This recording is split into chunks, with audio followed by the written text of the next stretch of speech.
Hi guys, இன்றைக்கி நம்ம beef chicken தான் பார்க்க போகிறோம். அதுக்கு 1/2 கிலோ பீஃப் எடுத்து அதில் இஞ்சி மஞ்சள் பொடி போட்டு ஒரு 4 விசில் விட்டுருங்க.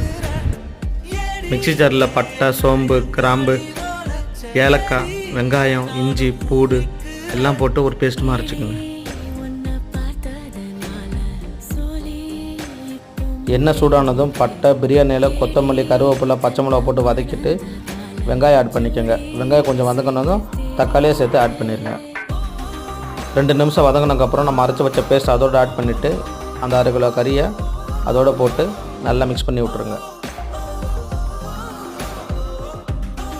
அதோட கறி மசால் பொடி, கொஞ்சம் மஞ்சள் பொடி, உங்களுக்கு தேவைக்கேற்ப உப்பு சேர்த்துக்குங்க.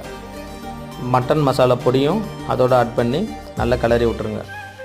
அதோட 2 டம்ளர் மட்டும் தண்ணி ஊற்றிடுங்க. நான் வீடியோ இருக்க மறந்துட்டேன். இந்த பதம் வந்ததும் இறக்கி வச்சுருங்க.